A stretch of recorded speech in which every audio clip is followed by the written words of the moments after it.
Hello everyone, আশা করি সবাই ভালো আছো। তো আমি এখন আছি আমার ম্যাচের ছাদে। তো এই ম্যাচে আমরা প্রায় 2 বছর আগে থাকতাম, এখন আসলে থাকি না। হলে ওঠার পর থেকে আসলে ম্যাচের মধ্যে থাকা হয় না। তো এই যে এখানে যে পরিবেশটা দেখতেছেন, অসাধারণ একটা পরিবেশ। ফুল একবারে গ্রামের ভিতর আমাদের ম্যাচটা এইখানে। গ্রাম বলতে আসলে না, মানে আমাদের ক্যাম্পাসের পাশে আর কি।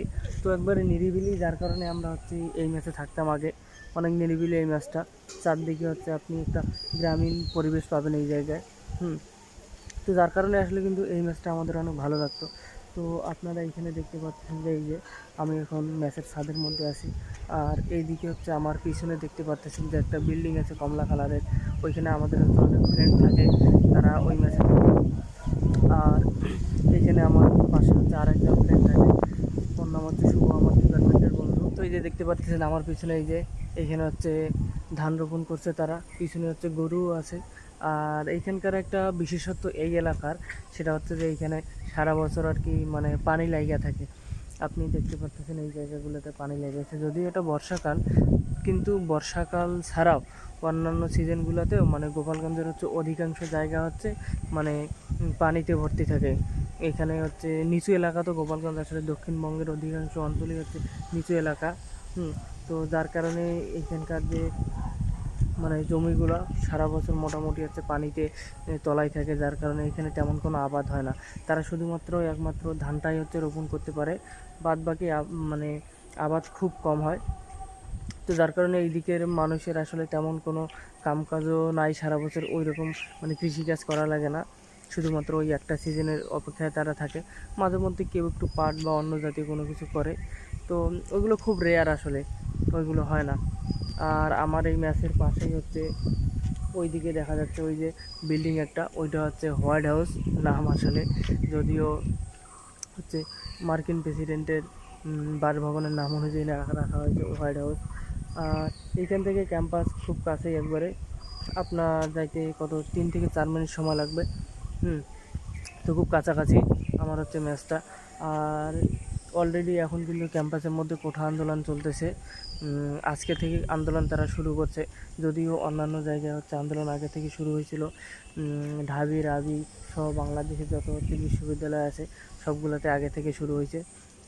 তো আমাদের আসলে এই সময় এই বন্ধের কারণে মানে টিচাররা যে আন্দোলন শুরু করছে তাদের পেনশন স্কিম নিয়ে, সেটার জোরেই আসলে ক্যাম্পাস বন্ধ, যার কারণে স্টুডেন্ট তেমন একটা আসে নাই। তবুও অল্প সংখ্যক স্টুডেন্ট নিয়ে তারা আন্দোলনটা শুরু করলো। এরপর হয়তো বা আস্তে আস্তে সবাই আসবে, কারণ এটা আমাদের যৌক্তিক দাবি। একটা চাকরিতে যদি আপনার 80-90% করে কোটা থাকে, তাহলে আসলেই এখানে মেধার যাচাইটা কখনোই সম্ভব না। কোটা দিয়ে তারা শুধুমাত্র মানে কোটা এমন একটা জিনিস যে আপনি শুধু পাস করবেন, আপনার যদি কোটা থাকে তাহলে চাকরি হয়ে যাবে। কিন্তু যারা মেধার ভিত্তিতে চাকরি পাবে, তারা দেখা যাবে যে তাদের থেকে মানে একবারে টপার যারা, তারাও চাকরি পাচ্ছে না।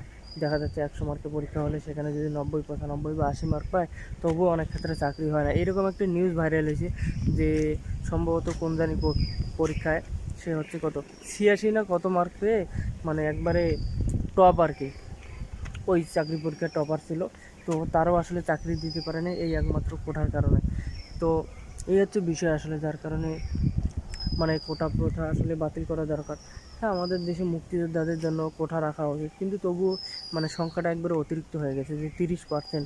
এটা আসলে অনেক বেশি। আসলে মুক্তিযোদ্ধাদের সম্মান আমাদের অবশ্যই আছে, কিন্তু এই মানে পার্সেন্টেজটা একটু কমায় আনা দরকার। আগে যে পার্সেন্টেজ ছিল সেটা ঠিক ছিল, সেটা নিয়ে কারো আসলে কমপ্লেন ছিল না, কিন্তু বর্তমানে আসলে এটা অনেক বৃদ্ধি করা হয়েছে, যার কারণে আসলে মেনলি সমস্যা। আর একটা বড় বিষয় কি, এই একমাত্র মুক্তিযোদ্ধা কোঠা এবং প্রতিবন্ধী কোঠা, এই কোঠার বাইরে আসলে যে কোঠাগুলো আছে সেগুলো আসলে কিন্তু কোঠার মধ্যে পড়ে না, তাই না? কারণটা কি, মানে এর বাইরে যে অন্যান্য কোঠাগুলো আছে এগুলো খুব নর্মাল কোঠা, এগুলো আসলে না দিলে তেমন কোনো ফ্যাক্ট পড়ে না। তো মেইন এটাই যে প্রতিবন্ধীরা অবশ্যই কোঠার প্রাপ্যতা তাদের আছে, কারণ তারা স্বাভাবিক মানুষের থেকে অনেকটাই পিছিয়ে তারা। এতে আসলে তাদের কোনো দোষ নেই, এটা আমাদের উপরওয়ালা যেভাবে তাদেরকে সৃষ্টি করেছে সেভাবে তাদেরকে চলতে হবে, তাই তাদেরকে একটু সুযোগ সুবিধা দেওয়া দরকার।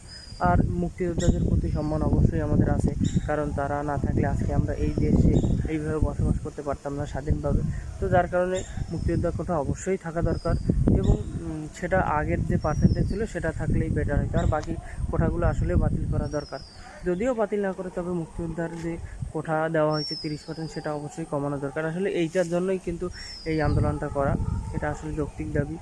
তো দেখি এখন সবাই আন্দোলন করতেছে ক্যাম্পাসে, যদি যাওয়া সম্ভব হয় তাহলে যাব, আর না হলে আসলে কিছু করার নেই। আসলে ব্যস্ততায় দিনকাল কাটতেছে। তো আর যেহেতু মানে ক্যাম্পাসে ওই রকম ছেলেপেলেও নাই, যার কারণে আসলে মেন সমস্যাটা। তো তারা আসলে ক্যাম্পাস না খোলা পর্যন্ত কেউ আসবে না, একমাত্র যাদের টিউশন আছে তারাই শুধুমাত্র আসছে, আর বাকি কেউ আসলে আসে নাই কিন্তু। তো এই হচ্ছে বিষয়। তো ঠিক আছে, আজকে হচ্ছে ভিডিও আর বাড়াবো না, এই পর্যন্ত ভিডিওটি শেষ করব। আপনারা সবাই ভালো থাকবেন, সুস্থ থাকবেন, ধন্যবাদ।